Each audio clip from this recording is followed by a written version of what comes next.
두번 인사합니다. 우리 믿음으로 세상을 이깁시다. 인사합니다. 믿음으로 세상을 이깁시다. 믿음으로 세상을 이기는 저희들 되기를 소망합니다. 오늘 함께 공독했던 이 교자 씨의 믿음에 관한 이야기입니다. 너무나 잘 알고 있는 말씀이기도 하고, 사실은 이 말씀이 우리에게는 힘이 되어지기도 하면서 또 한쪽으로는 찜찜한 그런 말씀이기도 합니다. 왜냐하면 우리들 마음속에 이 교자 씨 같은 믿음이 있나 없나 라고 하는 물음을 하게 되어지죠. 제가 질문을 드립니다. 여러분들은 교자 씨만한 믿음이 있으십니까? 아니면 더 어떤 질문 드릴까요? 혹시 하나님은 교자 씨보다 더 큰 믿음을 원하실까요? 안 원하실까요? 모르겠습니까? 사실 이 교자 씨만한 믿음, 교자 씨 보신 분도 계시겠지만 좁쌀 정도 되는 크게 그런 작은 씨앗이죠. 그만한 믿음이 있으면 놀라운 일들을 이룰 수 있다라고 하는 이 말씀이 우리에게는 힘이 되어지기도 하면서, 또 그런 믿음조차 없어서 우리의 삶이 이런가라고 하는 자책하는 그런 마음도 분명히 우리 안에 있을 것 같아요. 왜 그럴까? 오늘 대체 예수님은 왜 이 말씀을 해주셨을까라는 이야기들을 한번 천천히 함께 한번 생각을 해보려고 하고, 또 갖고 있었던 잘못된 생각이 있다고 한다면 또 깨트릴 수 있는 이 시간도 되기를 주의 이름으로 소망합니다. 늘 사복음서를 읽다 보면 바리새인들과 예수님과는 늘 갈등의 관계입니다. 물론 그 시대 바리새인들이나 율법학자들이 늘 그 사회에 존경받는 위치에 있었던 사람들이긴 하지만, 늘 성경을 읽어보면 갈등과 긴장을 경험하게 만들게 되어지죠. 왜냐하면 예수님께서 바라보시는 시선과 그들이 바라보는 시선이 달랐기 때문일 겁니다. 그들이 갖고 있던 신앙, 그러나 예수님이 오셔서 완전히 다르게 해석하고, 그 해석함이 그들에게는 찜찜한 것이 되었을 것이고, 그래서 늘 그들은 예수님을 배척하고 핍박하려고 합니다. 늘 예수님 통해서 그들의 신앙은 빈 껍데기 같은 공허하다라고 말씀을 하시거든요. 대체 무엇이 그들의 신앙을 그렇게 열매 없는 허상으로 만들었을까라고 하는 것이 사실은 사복음서를 읽어나가면서 우리의 질문이기도 합니다. 물론 예수의 제자들이라고 해서 이 문제의 유해는 아니었던 것 같아요. 그들도 여전히 세속가치에 벗어나지 못한 채 예수님과 함께 동행하고 3년의 공생을 보내고 있긴 하지만, 성경을 읽어보면 계속해서 예수님의 제자들조차도 예수님을 오해하고 있더라는 겁니다. 몇 번이나 설명하고 몇 번이나 이야기해줘도 그들은 아직까지 왜 예수님이 오셨는지, 왜 십자가의 길을 걸어가셔야 되는지 잘 이해하지를 못했던 것 같아요. 근데 그것이 또 2000년 지난 그들의 이야기만 뿐일까요? 그런 이야기 가운데 우리도 자유롭지는 않더라고 하는 겁니다. 우리의 신앙도 늘 역시 이 질문 앞에 자유롭지가 않아요. 같은 예수를 믿는다고 이야기하면서 우리 서로가 다 다르게 해석하기도 하고 다른 모습의 예수님을 고백하고 있더라는 겁니다. 예수님의 이름으로 이야기한다고 하고 살아간다고 하지만 불법을 행하는 사람들 많이 있을 것이고, 또 우리가 보기도 하고요. 아니, 우리 가운데서도 그런 모습을 볼 때마다 아연실색하는 우리의 신앙의 모습을 우리는 고백할 수밖에 없더라는 것이죠. 왜 예수님 말씀하시는 그 믿음, 신앙은 분명한 것 같은데 왜 2000년 지난 오늘날까지 우리는 헤매이고 잘 생각하지 못하는 것일까? 오늘의 이 본문의 말씀은 짧은 말씀이긴 하지만 그런 왜곡된 모습이 어디서부터 오고 있었는가라고 하는 것들을 우리에게 잘 설명해 주는 말씀이기도 합니다. 제가 우리 정승희 사님께서 제가 설교한 것을 우리 밴드에 기획음을 올리시죠. 저도 다시 들어봐요. 들어보면 참 죄송해요, 성도들에게. 제가 듣다가 저도 졸려요. 얼마나 재밌는 설교 아닌데 잘 들어주시네. 감사하네. 그 얼마나 참을까. 라고 생각하긴 하는데 그래도 오늘 할 수 없습니다. 오늘도 잘 이해시켜 드리기 위해서 오늘은 웬만해서는 이 본문을 그대로 쓴 것 그 자체로 잘 말씀을 드리면서 우리는 차근차근 이해를 잘 해주셔야 우리 믿음이 대체 뭔가, 겨자씨 같은 믿음이 대체 뭔가라고 하는 것을 잘 알 수 있을 것 같아요. 오늘 읽지는 않았지만 1절부터 또 4절까지 말씀 가운데서도 주님은 말씀하시면 지금 다시 성경 읽으신 분들은 1절부터 4절까지 눈으로 한번 쭉 한번 봐주시길 바랍니다. 거기 보면 어떤 내용들이 남아 있습니까?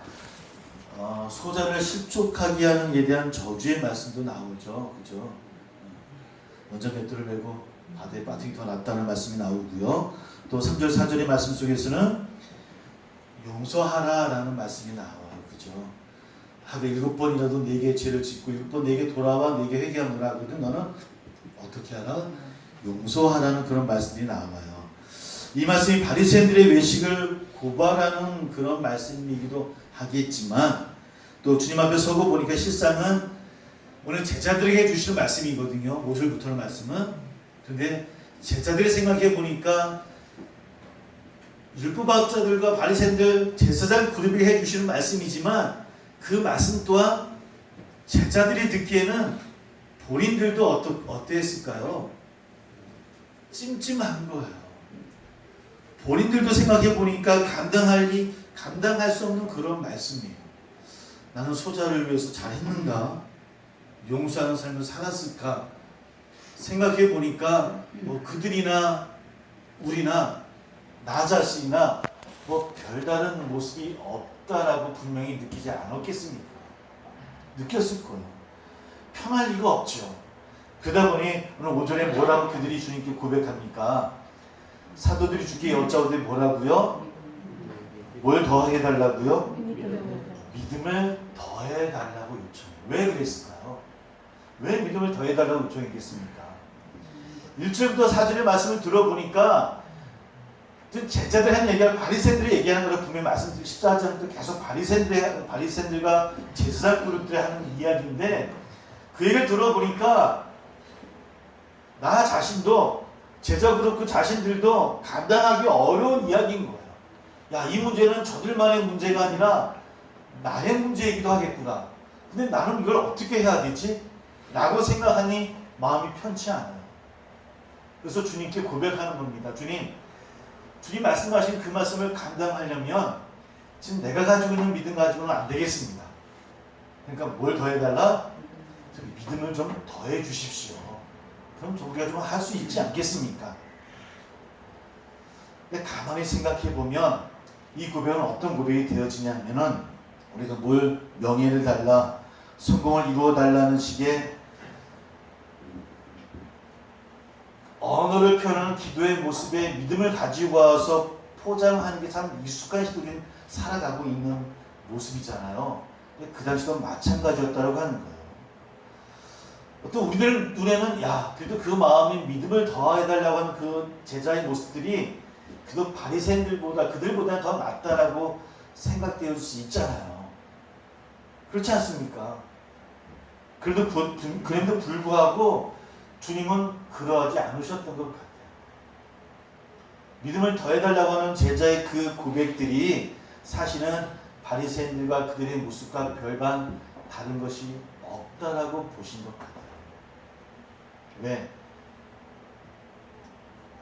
그 믿음의 가치가, 믿음의 무게가 믿음이라고 하는 그 포장지로 우리의 욕망을 감싸 우리는 고백하고 있더라는 거예요. 믿음을 통해서 우리가 뭔가 이룰 수 있다라고. 믿음이 더해지면 생각지 못했던 것도 우리가 이룰 수 있고 행할 수 있고 기적이 일어날 수 있다라고 우리는 생각해요. 믿음이 우리에게 무기가 될 수 있다고 생각해요. 믿음이 우리에게 능력이다라고 생각해요. 근데 그 능력이 뭔가는 제가 말씀을 드릴게요. 그 말 자체는 틀린 것이 없는 것 같지만 다른 모습이 있더라고 합니다. 그 말씀에 주님께서 뭐라고 이야기합니까? 너희 가운데 겨자씨 하나일 만한 믿음이 있으면 이 뽕나무가 바다에 심겨지리라 하여도 이루어질 것이다 라고 말씀을 하고 있는 거예요. 이 말씀이 대체 무슨 말씀일까요? 잘못 들으면 우리에게 그 제자들에게 야 그들은 겨자씨만한 믿음도 없구나라고 해석하게 되었죠. 지금껏 그렇게 해석해 왔어요. 저희들도 그렇게 해석해 와서 늘 기도할 때 어떻게 기도합니까? 주님 저에게 겨자씨만한 믿음도 있게 해주세요. 아니 콩알만한 믿음 있게 해주세요. 아니 죽을만한 믿음 있게 해주세요. 기도하더라는 거야. 믿음의 크기에 따라서 우리가 받을 수 있는 능력이 다르다라고 생각하고 있는 거예요. 그래서 그 제자들이 겨자씨만한 믿음도 없었던 거야. 근데 그만한 믿음만 있었어도 뽕나무를 바다에 심교를 하면 심겨질 수 있다라고 생각한 거라고 우리는 이 말씀을 읽으면서 생각하고 있더라는 겁니다. 즉 믿음의 능력을 능력의 열쇠로 봅니다. 믿음을 능력의 열쇠로 바라보고 믿음을 강구하고 있더라는 겁니다. 오늘 예수님께서 제자들에게 뭔가 주시면서 해주고 싶은 말씀인 것 같아요. 그러면서 다음에 나오는 얘기는 뭡니까? 무익한 종에 대한 이야기를 이야기하고 있어요. 겨자씨 하나의 믿음의 이야기를 해줬으면 그것이 어떤 영향이 있을 것이라는 얘기를 풀이해서 해주실 것 같은데 갑자기 무익한 종의 이야기를 해주셔요. 그럼 가만히 한번 다시 한번 눈으로 한번 보시기 바랍니다. 겨자씨 하나의 믿음과 무익한 종과 어떤 관계가 있을까요? 어떤 관계 있으신 것 같아요? 우리가 알고는 그 믿음에 관한 그 믿음의 개념하고 무익한 종에 관한 그건 상관이 없어 보여. 열심히 일을 하고 와서 뭔가 쉴 수 있을 것 같은데 그 주인은 그 종의 일함을 인정하지 않아줘요.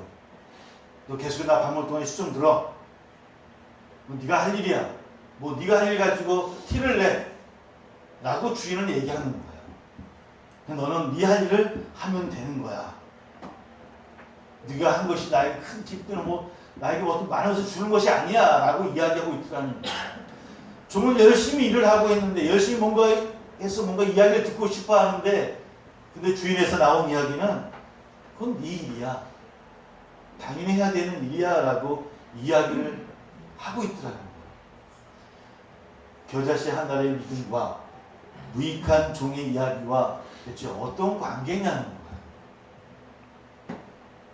대체 제자들이 생각하는 믿음과 예수님이 생각하는 믿음이 뭐가 다르기 때문에 주님은 이러한 말씀을 우리에게 이야기해 주시는 걸까요? 아니면 우리가 생각하는 믿음이라고 하는 것과 성경에서 이야기하는 주님 말씀하시는 믿음이라는 것과 대체 어떤 것이 있을까?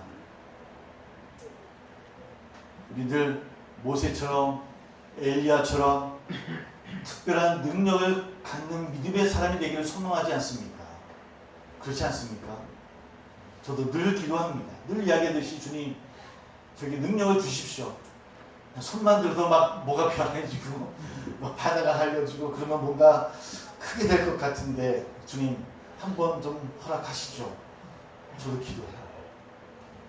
우리 성도들의 기도가 좀 들어주셔서 놀라운 기적이 일어나기를, 불가능한 현실이 좀 뒤바뀌어지는 그 놀라운 일들이 일어나는, 지성이면 강촌이라고 이야기했는데 우리는 믿음을 그렇게 말하고 있어요. 그러니까 어떤 능력을 공급받는 것이 믿음이라고 생각해요. 그렇지 않습니까? 그래서 믿음이 있으면 행할 수 있다고 생각하고, 그래서 믿음에도 척도를 이렇게 같이 이렇게 점수를 매기지 않습니다. 저분은 큰 믿음, 저분은 작은 믿음, 평범한 믿음.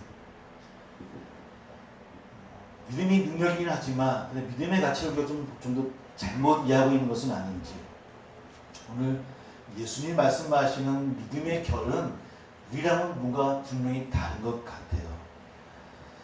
겨자씨 하나일 만한 믿음이라는 것이 말만 하면 뽕나무라도 바다에 들어가게 할 만큼의 능력이라는 주님 말씀을 듣고 보면 엄청난 능력이 있는 것이구나라고 생각할 수 있겠지만, 하지만 오늘 말씀은 이런 작은 믿음도 없기 때문에 너희가 능력이 없는 거야 라고 하는 말씀이 아니라고 하는 겁니다. 이 말씀이 머릿속에 잘 새겨졌으면 좋을 것 같아요. 우리의 믿음이 작기 때문에 우리에게 능력이 없는 것이 아니라고 하는 겁니다. 믿음도 키우고 능력도 키우라는 말씀이 더욱 아니라는 겁니다. 대체 어떤 말씀일까요? 이 혹시 우리 가운데도 있는데 대체 이 말씀은 어떤 말씀일까요? 예수님께서는 우리에게 우리가 겨자씨만한 믿음이 있든 태산 같은 믿음이 있든 그것은 문제가 없다라고 하는 거야. 일단은 아니 너희들에게는 겨자씨만한 믿음이 있다라고 말씀해 주시는 거예요. 결론적으로 이야기하는 거예요. 우리에게는 그 믿음이 다 있어요. 왜 예수 그리스도 나의 죄를 고백하고 구원받았다라고 하는 것은 무엇으로 구원받았습니까? 믿음으로. 그 믿음이 우리 가운데는 다 있어요. 그 믿음이 겨자씨 같은 믿음이든 태사 같은 믿음이든 정확히 모르겠지만 그 믿음이 있어요. 믿음이 있다라고 하는 것은 누구를 고백하는 겁니까? 예수님을 나의 주로 고백하는 거예요. 하나님을 나의 주님을 고백하는 거예요. 근데 그 능력은 나에게서 나오는 능력이 아니에요. 누구에게서요? 예수 그리스도 하나님에게서 나오는 능력이라고 하는 거예요. 겨자씨 같은 믿음이 우리에게는 다 있지만 뽕나무를 들어서 바다에 신교라 했을 때 이루어지는 것은 누구의 능력이라고 하는 거예요? 종의 능력이 아니라 주인의 능력이에요. 그것을 행하는 것은 내가 아니라 하나님이 행하시는 거예요. 근데 우리는 늘 나에게서부터 그 믿음의 점수를 매기고 있어요. 내게 믿음이 더 커지면, 믿음이 더 있으면 더 놀라운 능력이 있을 것이다라고 우리는 여겨요.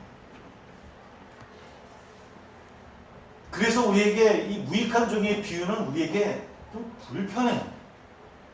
하나님, 내가 열심히 일하고 열심히 교회 일을 하고 열심히 순종했으면 하나님 좀 인정해 주셔야죠 라고 생각해요. 내가 이렇게 하나님 말씀 앞에 열심히 살았으면 대가가 있으셔야 되는 거 아닙니까? 라고 얘기해요. 누구에게? 하나님에게. 주인이시니까. 오늘 주인은 뭐라고 얘기하는 겁니까? 야, 딴 말 하지 말고 계속 내 수정 들어. 계속 일해. 라고 이야기하는 주인을 만나더라는 거예요. 우리에게 너무 불편해요. 너무 화가 나는 그런 비유의 말씀이에요. 당연히 우리가 세상 살아가면서 내가 일할 만큼 그만큼의 대가를 받아야 되는 세상 살아가고 있는데, 그래서 우리 신앙 자체도 우리는 그렇게 생각하고 있더라고요. 하나님, 내가 열심히 일하겠습니다. 하나님, 열심히 내가 믿겠습니다. 열심히 순종하겠습니다. 내가 100원어치 할 테니까 하나님. 또 우리 또 그렇게 얘기하면서도 늘 불합리한 계약을 맺어요. 우리는 100원어치 할 테니까 얼마 달라고요? 1,000원도 아니야. 한 10만 원 내기예요. 그게 우리의 신앙이에요, 사실은.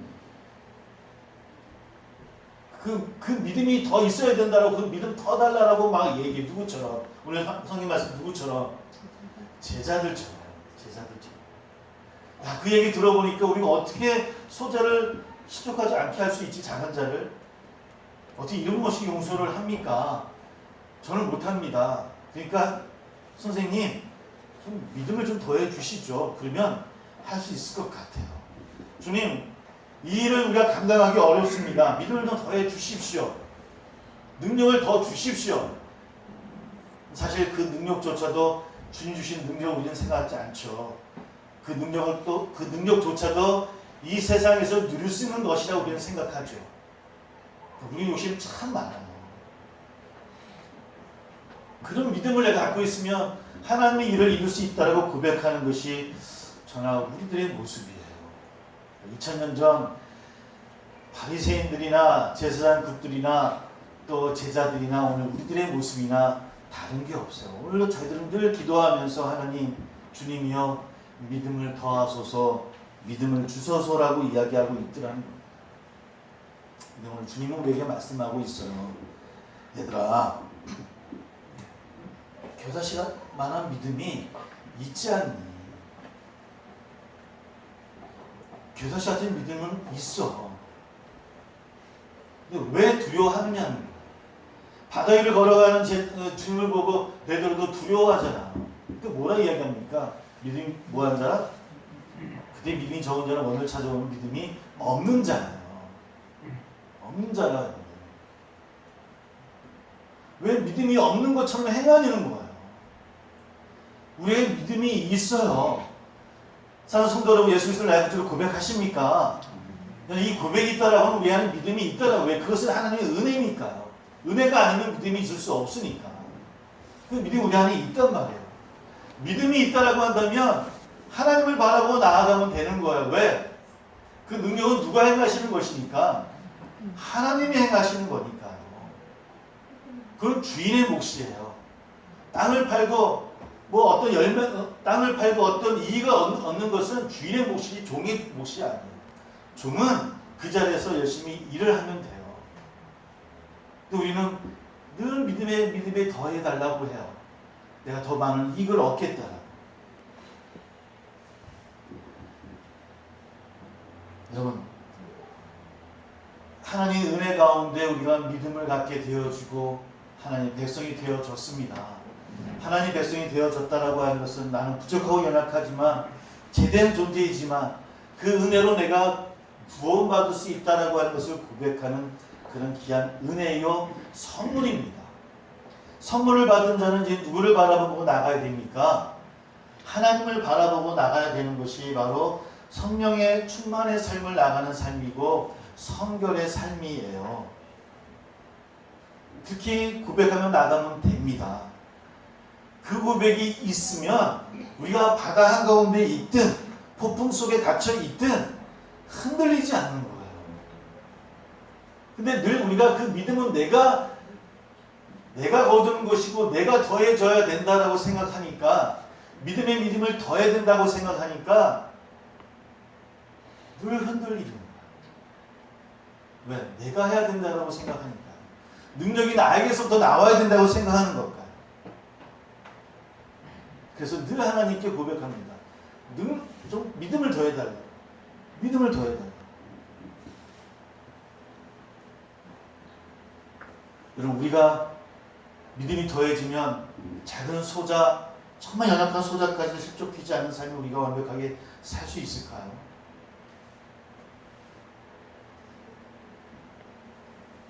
정말 70번씩 용서하며 살 수 있을까요? 제가 한 번은 용서해도 두 번은 안 돼요.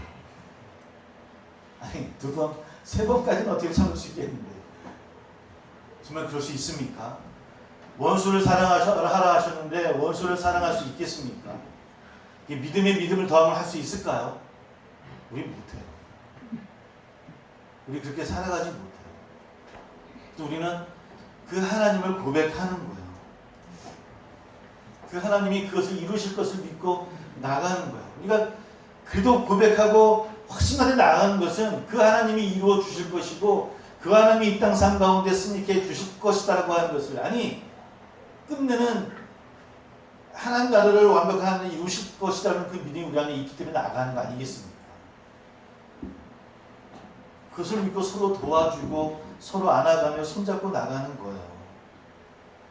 그것을 고백하면 지금 우리의 자리가 어떤 자리이든 원망하지 않을 수 있어요. 포기하지 않을 수 있다라고 하는 거예요. 사랑하는 성도 여러분, 겨자씨 하늘에 그 믿음만 있으면 뽕나무를 바다에 신기우라면 신고짐을 믿으시기를 바랍니다. 이루어집니다.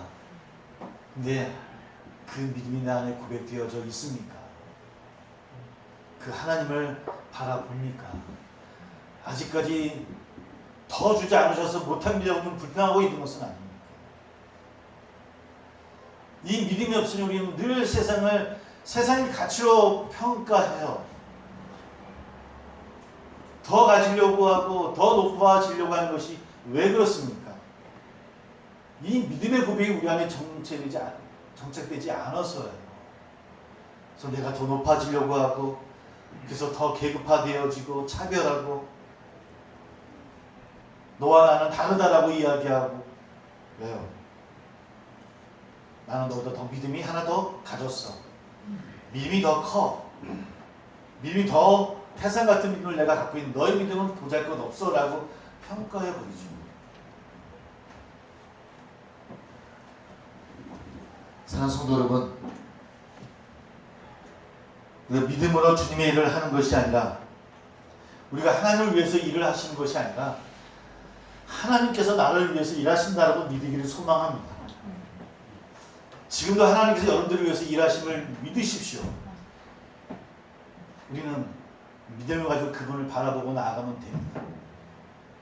그것으로 한 주간도 승리하는 저와 여러분 다 되시기를, 그래서 겸손할 수 있는 우리 되기를 소망합니다.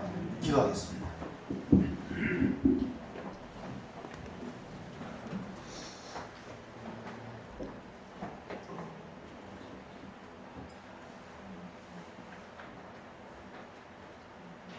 좀 믿음이라고 하는 것은 하나님을 아는 것이 아닌지 모르겠습니다. 그분이 어떤 분이신지 이해하고 받아들이는 것이 믿음이 아닌지요.